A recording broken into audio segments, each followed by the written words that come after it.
BBOR Black Box Online Radio, coming to you from West Virginia. BlackBoxNid88 on Instagram for the bonus podcast. And welcome to BBOR, the home of true crime talk radio and your premier destination for unsolved mysteries, criminal psychology, and exploring the dark side of cyberspace. My name is Ned DeHaan, and I am your host, as well as the creator of AstroPsych 400 here on YouTube, and regular contributor to the Zodiac Killer channel. And a great way to support these shows is just by listening to some more content. But you can also go over to Amazon.com and have a look at the book Killer on a White Horse, written by me, Ned DeHaan. It is a novel, murder mystery, inspired by the Zodiac Manson connection, but it is indeed fictional. However, who doesn't love a good mystery? And there is always the TeeSpring page. Feel free to check out some of the merchandise. And remember, being weird is not a crime. Let the show begin. This episode of Black Box Online Radio is brought to you by Rep Sports and Raze Energy. Are you a fan of energy drinks, protein shakes, and health foods? Well, I sure am. I use the stuff almost every single day. They sell Raze Energy products at my local gym, but you can have them shipped to your home. Use the coupon code NED075, that's NED075, for discounts applied at the checkout. The link is in the description box. Okay, hello everybody. Welcome to the show. First, I would like to give a big thank you to everyone who listened to last week's episode about the Long Island serial killer and the Fire Island Jane Doe. And sadly, this week is also going to be covering not only a murder story, but another unidentified person. The next victim that we will be discussing in this series on the Long Island serial killer is Peaches Jane Doe, who died in 1997, and still to this day she remains unidentified. However, there are several more clues than the previous case that was discussed here on this channel, and if you want to follow along with all of these true crime discussions, I would invite you to like and subscribe to Black Box Online Radio. For the foreseeable future, every Wednesday I'm going to be doing a segment about the Long Island serial killer. And first I need to begin with the disclaimer that we don't exactly know the exact years of the Long Island serial killer's period of activity, which some people call the serial killer's reign of terror.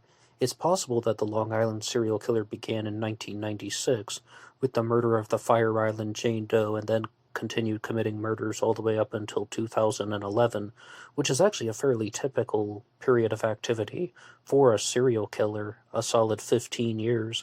Many serial killers will operate from the ages of 25 to 40, or perhaps from the age of 20 to 35.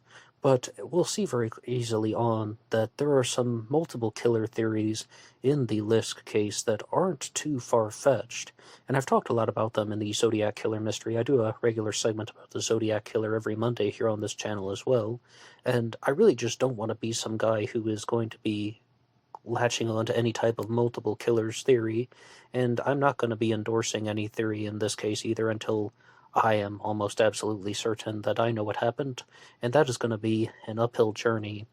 Now, there are quite a few articles that have been written about Peaches Jane Doe, who gets her name because of a tattoo with a peach on it, or a peach tattoo is perhaps a more appropriate way of calling it. And if you see this kind of odd part of the peach, that is meant to be a bite that has been taken out of it. Now, there are several more pieces of media out there about Peaches Jane Doe rather than the Fire Island Jane Doe, but I would like to begin with the Wikipedia article. Normally I don't read off these case histories that have been posted on Wikipedia, but I thought that this one really structured the thought process and the timeline of the investigators, so here is our introduction. On June 28, 1997, a dismembered body was discovered by a hiker in the wooded area of Hempstead Lake State Park, Lakeview, New York. The head, both arms, and both legs below the knee were severed and have yet to be found. The torso was found on the west side of Lake Drive, about 200 yards north of the peninsula, right by the McDonald Pond. She was found in a Rubbermaid container along with a red towel and a floral pillowcase. With no leads to the woman's identity, the police published a picture of the approximately 2-inch wide tattoo in a national tattoo magazine in hopes of finding the artist who did the work. They did receive a call from Steve Cullen, a tattoo artist in Connecticut, who claimed he remembered giving the tattoo to a woman. Cullen said that he remembered the customer as a young black woman about 18 or 19 years old, who was accompanied by 2 women, an aunt and a cousin.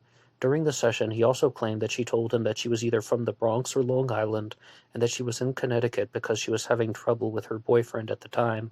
It is possible that the woman had other tattoos on her arms and lower legs that the killer did not want found. On December 13, 2016, the Long Island Press reported that the local authorities had positively identified skeletal remains formerly referred to as Jane Doe No. 3, found at Jones Beach State Park in 2011, and they belonged to Peaches Jane Doe. Remains of a child were also found in 2011 east of Cedar Beach with DNA testing, and they were identified as Baby Doe, the child of Peaches Jane Doe. As a result of these findings, Peaches has now been linked to the Long Island serial killer as a potential early victim, and even to this day, as you read about Peaches Jane Doe, some sources say that she is an unconfirmed victim, other sources say that she is a confirmed victim. If I had to bet my life on it now, I would think that Peaches Jane Doe was a confirmed victim of the Long Island serial killer. It's just that perhaps this time the dismembering of the body by the killer, as horrible as it sounds, prevented them from obtaining some type of evidence to link her to him or them. But they also point out that a big difference between Peaches Jane Doe and the Fire Island Jane Doe is zoning in on her age. Peaches Jane Doe was approximately 16 to 30 years old at the time of her death, whereas with the Fire Island Jane Doe, whom we were discussing last week, she was age 18 to 50, so a very, very wide age range. And I think that both of these women were probably closer to somewhere around the early 20s to late 20s, maybe even age 30. I would place both of them in that ballpark, just taking a borderline wild guess, maybe somewhat of an educated guess, and they're zoning in a little bit more on Peaches Jane Doe, and also with many of the victims of the Long Island serial killer, they were Caucasian females, and Peaches Jane Doe was an African American.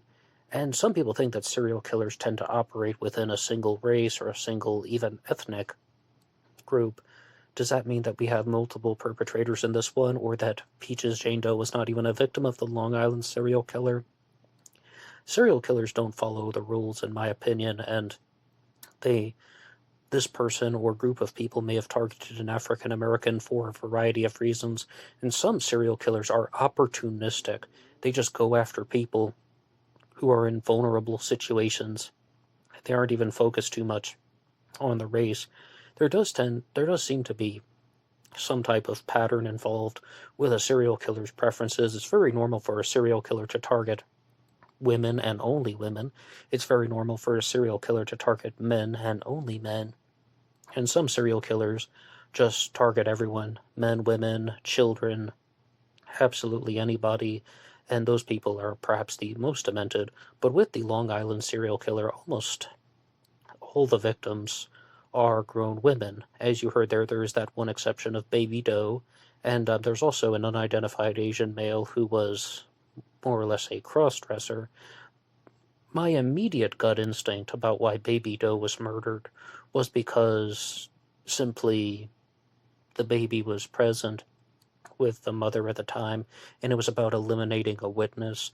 I do not believe that the Long Island serial killer was any type of regular child murderer. Otherwise, there would be additional evidence, there would be additional victims. I believe that this was pure practicality on the part of the killer. And I would like to go to the next source, giving a shout out to GilcoCase.com one more time.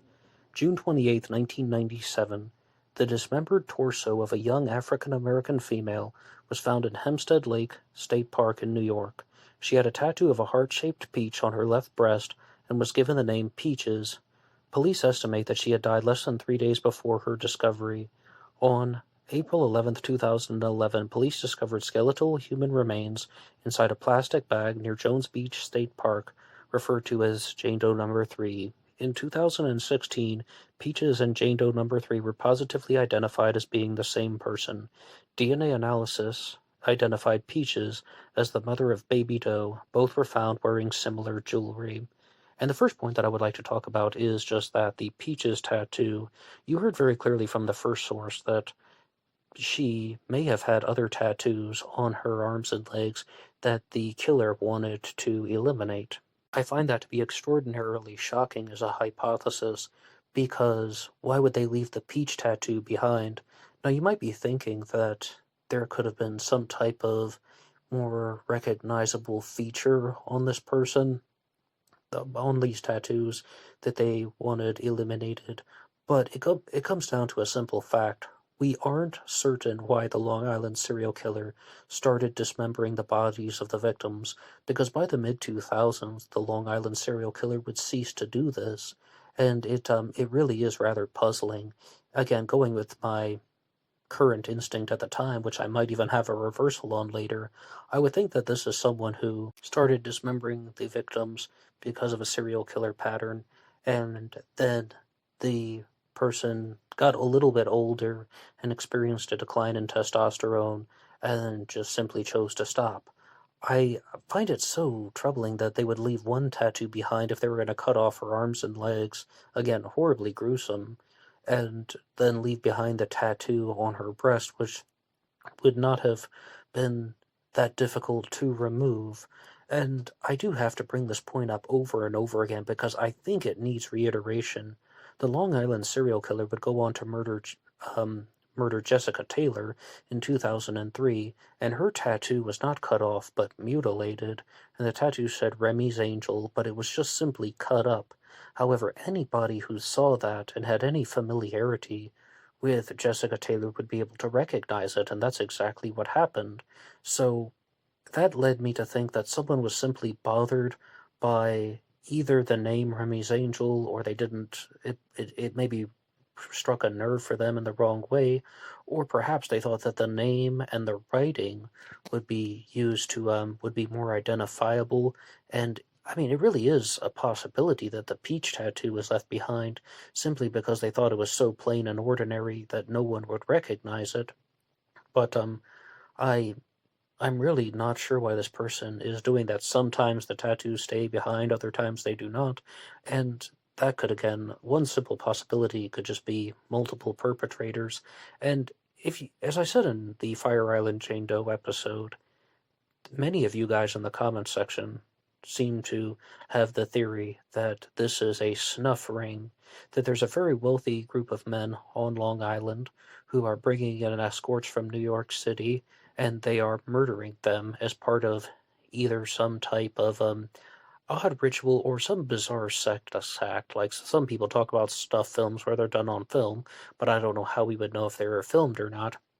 Instead, that they are being murdered because of some type of perverted, twisted sexual act, and the henchmen of this group are the ones who are disposing of the bodies. And there's a big reason why people have that theory, which I'll share later on in the episode. But first, I would like to read another post that has been written by HI224 that says, in 1997, a woman's torso was discovered in Hempstead, New York. Her identity is still unknown, but investigators have been calling her Peaches since the discovery, referring to a heart-shaped peach that was tattooed on her left breast. Her torso was found wrapped in a black plastic bag and placed inside a green Rubbermaid storage bin, along with a floral-printed pillowcase. Police know that Peaches was a black woman between 20 and 30 years old. Her torso also showed signs of a surgical C-section scar. That is the first time I've heard that. Peaches' case was determined to have been the cause of death, decapitation. Her skull has never been found. And I personally believe that, well, one of the reasons why they can't conclusively link Peaches Jane Doe to the Long Island serial killer is because her skull was never found, that there might have been some evidence that could have connected her to the other victims or maybe to another perpetrator, but that begs the question, where on earth did the killer put her skull? And I would like to go over to a post from TrueCrimeResearchers.com that says something about Baby Doe, the daughter of Peaches Jane Doe. Little is known about Baby Doe aside from the details around her death. There were no signs of trauma, and it appears that she was laid at the foot of a tree wrapped in a blanket. There was some initial confusion as she was found 250 feet from Jane Doe number 6, but is the daughter of Jane Doe number 3. And as we said previously, Jane Doe number 3 is Peaches Jane Doe. Jane Doe number 6 was identified in 2018 as Valerie Mack. And this begs the question, why is somebody going to such a great effort to put distance between these two bodies, between the mother and the daughter, yet 3 years later, in 2000, when Valerie Mack was murdered, going to bring another body 250 feet away? And by distance, I mean like 10 miles, 15 miles. What is going on? And this is not my original observation, but that is the reason that I wanted to come back to. That is the reason why some people think that this is a group of people, that there is more than one killer, and that they're simply just using this as a dumping ground, or that they have perhaps multiple secluded areas where they're dumping the bodies. I mean, because if someone is going to go through such a great effort to try and put distance between the victims, I mean, more than 10 miles, but then 3 years later, they're going to bring back a victim to the same dumping ground. It's counterproductive. It's very, very bizarre and confusing. Now, you might be thinking, though, okay, well, 3 years, that's quite a substantial amount of time. Is it possible that someone brought the victim to a particular place and simply forgot? Or maybe they just thought it was a reliable dumping ground that no one was investigating? Yes, absolutely, those are possibilities. This is an unsolved case. We do not know what happened. And if anything, I would like to ask you at that as a challenge question. Which one do you believe is more plausible? Do you believe that this is a group of multiple killers who are dumping the bodies separately, like at least two people, and one person is doing activities over here, another person's doing activities over there? Or do you believe that this is a single killer who is just not too concerned with the disposal of the victims? And as you heard, though, in the early 2000s, most of the victims were not identified. Not the Fire Island Jane Doe, not the remains that they did find of Peaches Jane Doe, and even Valerie Mack was referred to as Jane Doe number 6. Baby Doe, I don't even believe, was discovered. No, Baby Doe wasn't discovered until 2011, after the search for Shannon Gilbert led to the uncovering of so many details about the Long Island serial killer. And I also need to reiterate a point that I say in almost every single episode about the list. The authorities were very well aware of a serial killer who was operating in Long Island. They didn't call him the Long Island serial killer at the time, or this group of people, but they knew that there was a serial killer. They just didn't know about the magnitude of the cases, or that there were these additional victims. But they were they found the remains of these dismembered bodies, and they were already trying to string together a theory, and they thought that a single killer was responsible for the crimes from 96 to 2003, and then there were additional crimes that were linked to this operation. But I really want you guys to think about that challenge question in two parts. The first is, has anything in this episode made you lean toward any particular theory about one killer or multiple killers? And the next part of the question is, why do you think this person or group of people is disposing of the bodies in this particular way, where sometimes they're transported long distances, but then other victims are brought to a similar area? Why is this person doing that? And I know this is not like anyone has a perfect answer, but here's one of the far off corners of YouTube where speculation is welcome. You can tell me what you think in the comment section down below, and perhaps in one of your comments will be used in a future episode.